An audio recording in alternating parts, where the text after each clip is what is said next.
We're happy to be here to share experiences and information about how you can use social media to communicate incident information to the traveling public. We've talked a lot about communicating with each other and looking at new tools and new methods to communicate with each other. But the bottom line is we also have to communicate with the public, let people know out there on the roadways what's going on with the incident, what to do with that. 511 does that a lot, but there are a lot of other tools, and we're going to kick off with Noah, who's with Total Traffic and Weather Network. That's right. Hi guys. Hello everybody. And just hold that and talk into the moves. I need to hold the microphone. How you guys doing? You good? Awake? Barbecue's doing its work right now? All right. Don't worry, the next presentation is only 2 hours long. No, that was a joke. We'll be quick. I'm happy to have an opportunity to speak to you guys here. We appreciate all the work that you do to clear those roadways, and we want to be able to help be that PR firm, if you will, and get the word out. We know you have your jobs to do, and here at the Total Traffic and Weather Network, and all of media, basically. The Total Traffic and Weather Network, we'll talk about what we are, but first is a little bit of audience participation. I want to make sure you guys are awake, and please answer honestly by raising your hand. How many people have a cell phone? All right, who doesn't have a cell phone? It was a rhetorical question. Okay.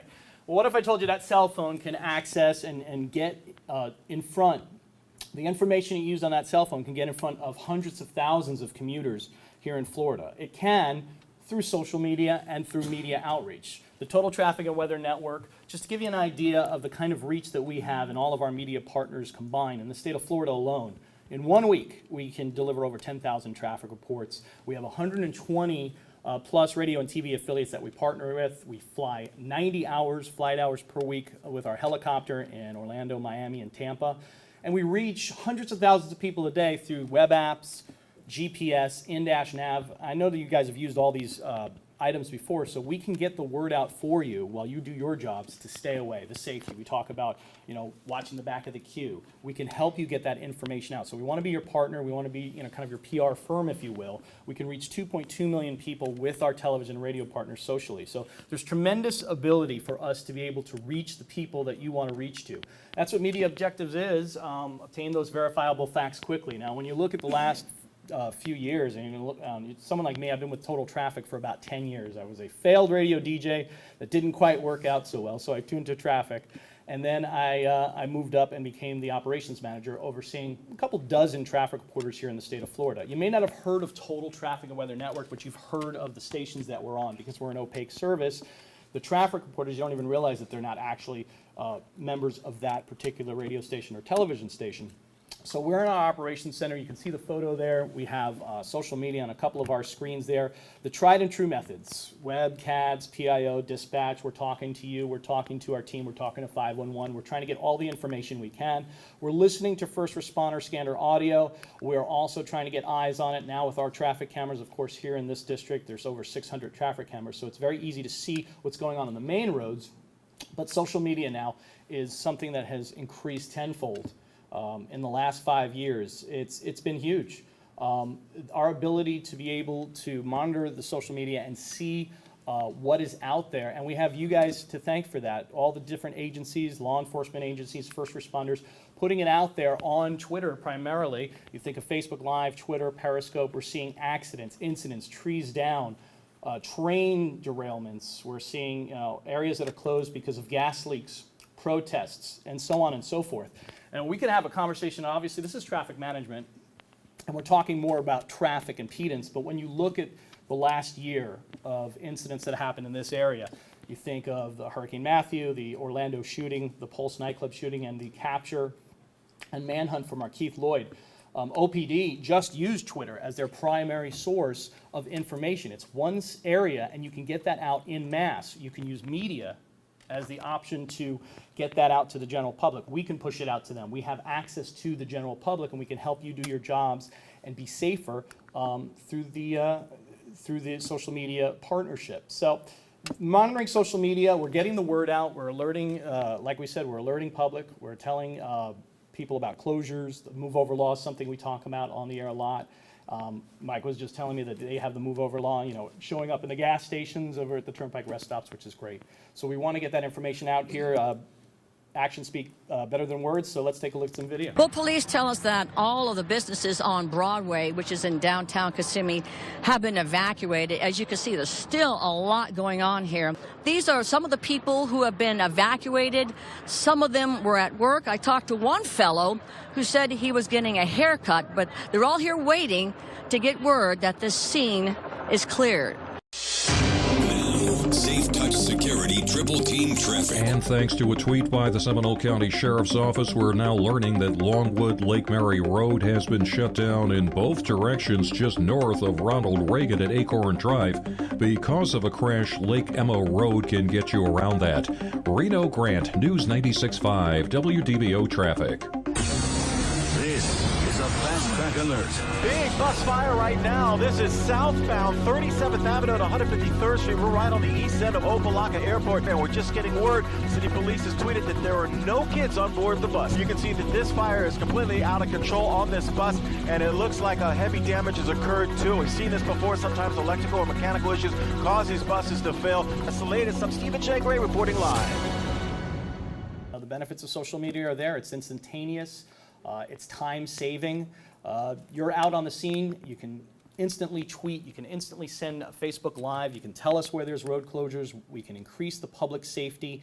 FHP has been instrumental in telling us, of course, it's been a dry season, the brush fires, a lot of the closures, poor visibility, low visibility, no visibility. And the quicker we can get that information out there, instantaneous, time saving, increasing public safety, the quicker we can get that information out to the public, we can help you save those lives and try to avoid accidents with some preventative measures. And we talk about that secondary crashes, and 20%, the statistic is there that there's going to be that extra risk of a secondary crash. If we can get on the air quickly and fast to get that information out there so that we can try to help avoid that. What's very interesting on a technology standpoint is that some computer-assisted dispatch software, CAD software, can actually be configured with social media. Our friends over at Miramar Fire Rescue down south, they have an AutoCAD that tweets out anytime they're dispatched to a scene. So that's a very good way that we know if there's an active scene. We don't know the scope of it just yet, but we can get that information out instantaneously as they're being dispatched. Hey, watch out, there's going to be an accident at 3rd and Elm, and it really helps keep the area safe. It's easy to use. We talked about it. You guys have a cell phone. You can tweet. In fact, I don't know if how many people here are on Twitter, but Twitter is a good breaking news. I like to think of it as a good breaking news source. Most people don't usually, follow their friends particularly on Twitter. That's more of a Facebook type thing. And Facebook is more of a family and friends thing. You need to be a member of Facebook in order to use Facebook. Whereas Twitter is an open source public environment. You can get alerts. We see Twitter on our phones. They come right to our phones in an instant, which we can, follow a variety of accounts. And of course, Mike's going to talk a little bit about how you can get some followers. The followers you want to get, of course, we're talking about news media here.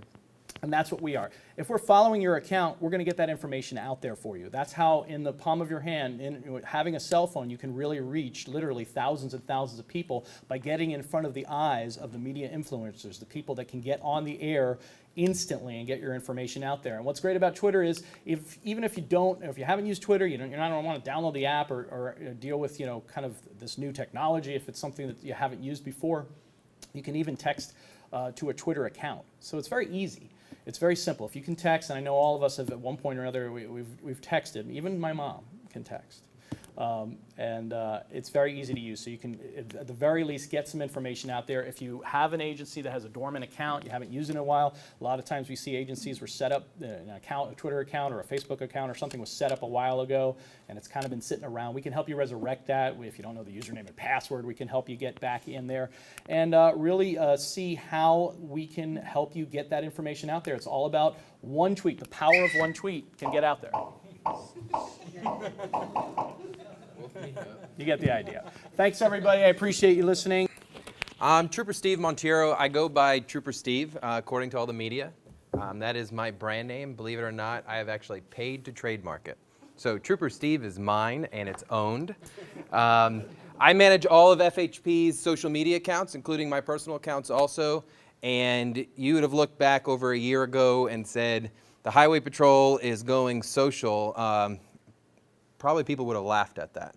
FHP, we are a very traditional type agency, and for us to actually take the initiative to get out there on social media, changed the way we do business, actually.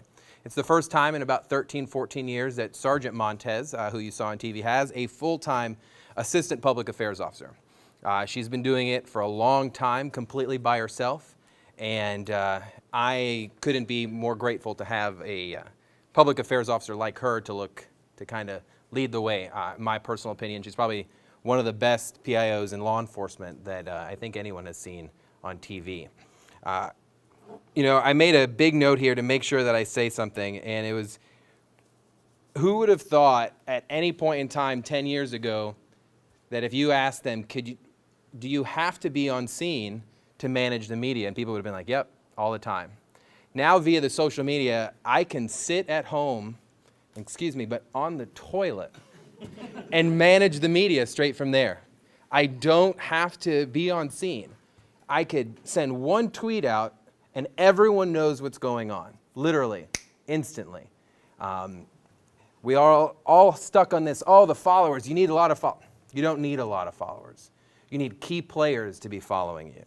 As long as your big media outlets are there and there are certain, I guess, your stringers that are out there and stuff like that have a large amount of following, know who you are, know that it's a reliable source.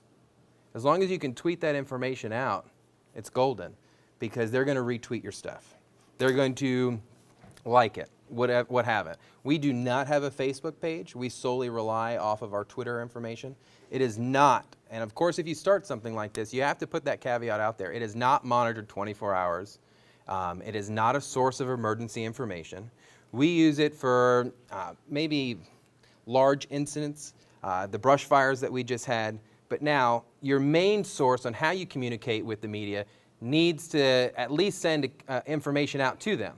So for us, we have a media distribution list. I push send, it goes out to 256 individuals and or stations. And I let them know, from here on out, you must follow FHP Orlando on Twitter to get your source of information. Nothing will come out via a phone call or via an email for this incident. So with the brush fires, every single morning I was waking up to 15 voicemails, calls, text for those who had my personal number, those who had the PIO phone. It was nonstop. So finally I sent a mass email out. Any information pertaining to fires are going to come from the Twitter account. Or check our online website that we have had for years. Oh, I didn't know about that. Gosh, if you Google FHP traffic, it's the first thing that pops up. So you've got to kind of be aware of this stuff. You know, the personal interaction on this kind of stuff is key too, because it comes into a bigger play of humanizing the social media account. People want to know that you're acknowledging them. We get it all the time. Hey, is I-95 closed? Well, you could have called 511 and you would have known that. But since you tweeted us and I happened to get the notification, I'll even like it and reply back to that individual. One, it lets people know that you're listening. As a government agency, it's kind of a big deal. Some of them are like, these people don't listen. A simple like to someone's comment is letting them know that you're there. Letting them know that a computer is not monitoring your stuff. I do not believe in a computer tweeting out for me. Some larger followings will do that. A lot of media outlets will do that and have a program that tweets out their stories on a scheduled basis. We don't have stories to put out. We have facts. That was a joke on you. We're not fake. Yeah. So it's like, I would rather tweet out information that's coming directly from me. Why? Because it's verified. Okay? How often do I correct people who put out something, deputies are working a crash scene in Orange County? Where's that happening at? It's not happening. So I would call the I'm sorry, that was scheduled out. They'll put deputies are investigating a crash with an FHP logo up there. No, don't do that. Tweet out the stuff on your own. So any of you who are questioning the fact of, should I even start something like this? First, you have to understand, it takes a lot. Okay, if you're going to start it up, it takes a lot of dedication and a lot of monitoring. Okay, because you want to make sure that if you're going to start it, people are going to follow it. People are going to want to know that it's putting information out. They're not just following, like we said a second ago, a dead Twitter account. Because if it's just going to sit there, why follow it? I can go follow something else that's going to provide more information on it. A big thing, please stay in your lane when tweeting. Okay, so hear me out. I'm not trying to get political on this one. Hear me out. So, fire, you arrive on scene. Okay, you're there to take care of sick and wounded. Okay, we are not there to investigate the crash. So you would not want to tweet out photos of the crash scene, because that is the responsibility of the law enforcement agency. One, we're not going to do that because we have to make next of kin notifications. We don't want the family finding out of anything that's an emergency from social media. We want to do that in person. So when I say stay in your lane, I mean exactly that. Know what your responsibilities are on the scene. One, there should be no PIO or any police officer, deputy, trooper, firefighter, civilian on scene, in the scene, taking pictures and tweeting them out live without the permission of the jurisdiction agency that's there. Okay, one, it builds rifts between agencies, and you really just think about the human side of this. Would you want to be at home looking at a Twitter account that's putting out information of a crash scene and you're like, wow, that's my daughter's car? It's not cool. And when our troopers are arriving on scene to a house and they're already at the hospital, and now they're upset with us. Okay? Communicate with each other. I get all the time from another agency, hey, do you mind if we send this out and it's like a bland statement? I don't mind that. But it's kind of like, let's see, kind of like sweet tea. There's two different teas. You got sweet tea and non-sweet tea. Let the jurisdiction put out the sweet tea. You put out the non-sweet tea. It's still tea, okay? I just got to kind of paint a picture for that a little bit. One tweet can mess up a whole bunch of things because you don't know if that agency is going to even send out a press release, or if they're not, or if we're just sending out little snippets of something because we're just feeding the media something. You got to feel this. We feed the media so that they'll go away. Honestly, you don't want the media on your scene that long. Also, on scene members, we do not, as PIOs, do not need to be on scene to make them go away. Okay, as long as we're getting information, I can send one little thing out and they're gone. It's controlled. We have a source of a tunnel of where this information's coming from, and it's not going through anywhere else. Now, if you say something or if you send something out on your personal stuff, let us know. Because once you send the information out, just because you delete it doesn't mean someone hasn't screenshotted it and already sent it to us. Okay? I get this on a weekly basis. Man, these people sent your crash scene out. Well, that's fine. I'm going to put you on the crash report as a witness now. So it happens all the time. Another government agency will take photos and tweet them out, realize what they did, but we're already going to put it down because you're going to go to court with us. I'm not going to go to court by myself, and it's not fun. Let's see. Touched a little bit. The Regal system, we said a little while ago, although it is great, we've done some great media stuff with them. They have made Sergeant Montez and I get dressed a lot faster to get to scenes because we know we have a limited amount of time to get there now. We used to have 2-3 hours. Now I got about an hour and 45 minutes before the scene's already cleared up. But social media, it is your friend. Understand that. A lot of, and I say this with all due respect, a lot of the experienced folks in the room, we don't call them elderly drivers, we call them experienced drivers. So a lot of the experienced people in the room looking at me like, well, you're of a different generation. Well, you're observant, that's correct. But at the same time, there's no rewinding. We're only moving forward here. Social media can be your friend. So look at it in a different way. Look at it as a positive light. Twitter is the #1 source of news on the face of the planet. Okay? Anywhere in the world, you can access Twitter. People have Twitter everywhere. I can take a picture of this room right now, tweet it out, and promise you to get 15 likes in 3 seconds because of what we're doing right now. People see it instantly. So if you need information out there, don't be scared of it. If you need us to send something out for you, I'm pretty excited. We hit 5,002 followers about 30 minutes ago for FHP Orlando. That's a big deal for us. So, and that was my goal. I said something yesterday like, oh, we got this meeting tomorrow, let's hit 5,000. It can happen. Once one tweet sent out, that's 5,002 people that see that. And then if he sees it and he's got 1 million something followers and retweets that, boom. It can go viral in seconds. And now your phone's not blowing up. Those media trucks are leaving. They're not pestering, and the public knows what's going on. Biggest thing is informing the public of inconvenience. None of us want to be inconvenienced, so when we inform them, kind of limits the whole entire spectrum of things. I am a slew of self-knowledge with this kind of stuff, experiences, do's and don'ts. So if you have any type of questions afterwards, I'd be more than willing to talk to you about it. Again, this is the first time I've talked about social media in front of a group like this. I'm honored. I'm thank Mike for allowing me to come out. Thank you guys. I appreciate it.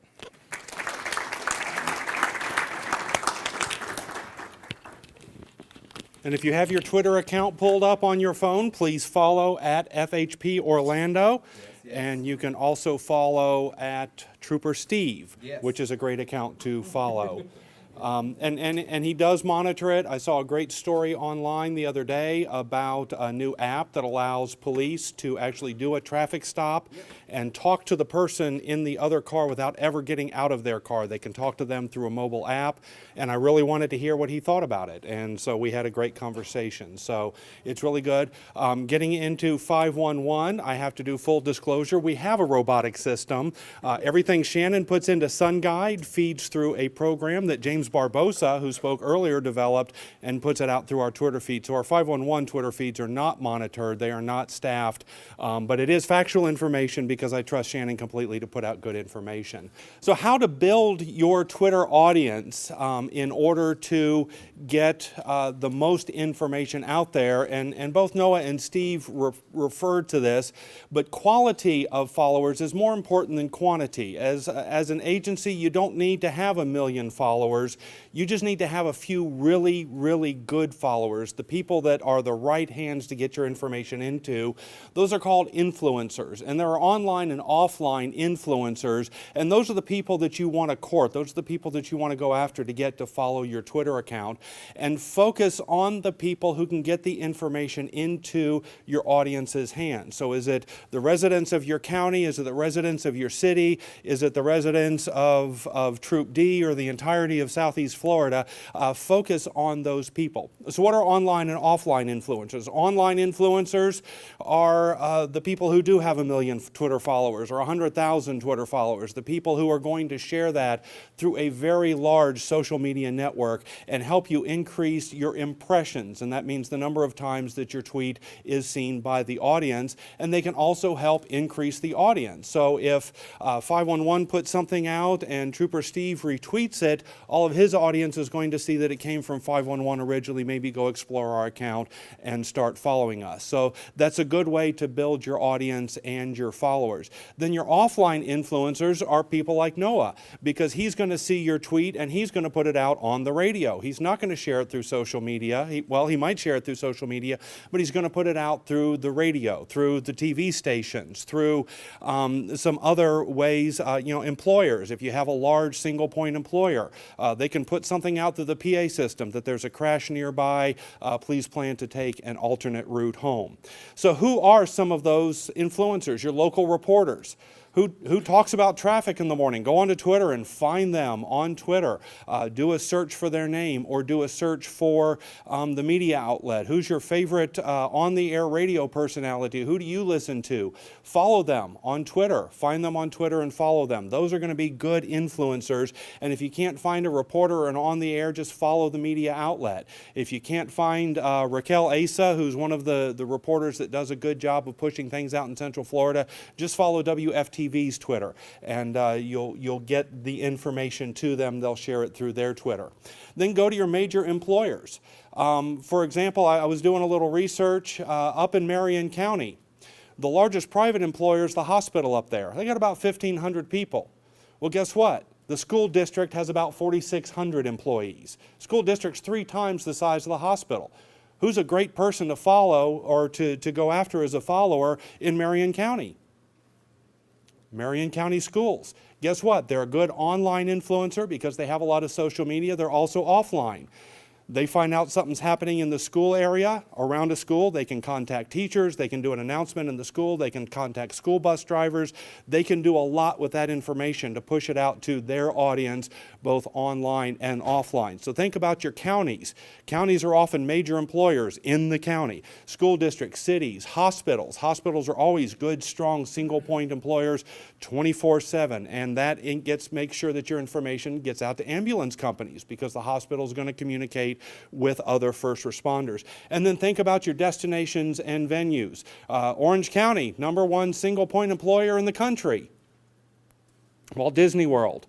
With 511, we've got a great relationship with the Speedway, Daytona International Speedway. They've got hundreds of thousands, in fact, almost 300,000 followers with the Speedway.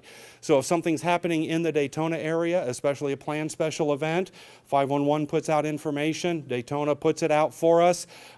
300,000 people are seeing that information based on the Twitter feed. Some of our others, 5,000 followers. Raquel Asa, the reporter, has 5,000 followers.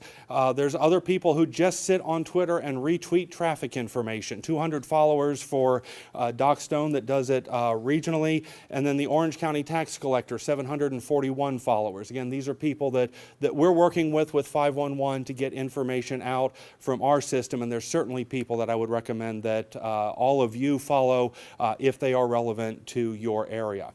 A protocol, it's not really a rule, it's an unwritten rule on Twitter that if you follow someone, they follow you back. So go find those people that you want following you and follow them on Twitter. And they're going to look at your account and see, hey, Orange County Sheriff just followed me. I think I'm going to follow them back. That's going to be an interesting account. So go out. It's very common. It's a great way to build your following. And again, go after those key people.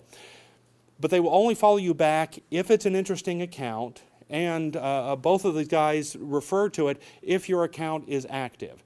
If no one has tweeted since November 2015 on your account and you go out and follow a reporter, guess what?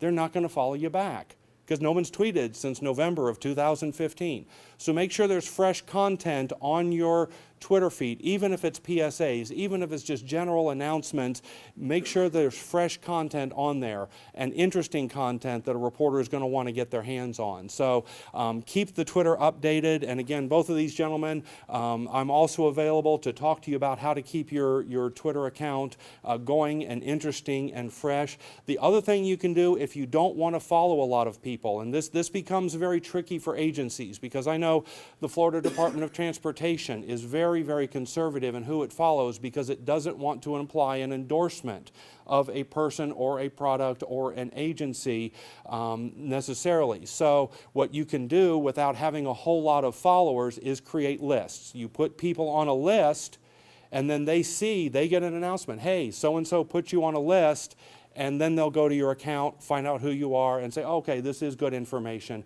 I will follow that account as well. So just a number of ways to build your Twitter following, to go out there, find that right audience, and those good people who you want to follow, who will help be those influencers and share your information with a very, very strong audience. Well, thank you all for the opportunity. Again, you've got our contact information in the program that Cheryl has provided you. So Cheryl, thanks for the idea for doing this. It's a great program.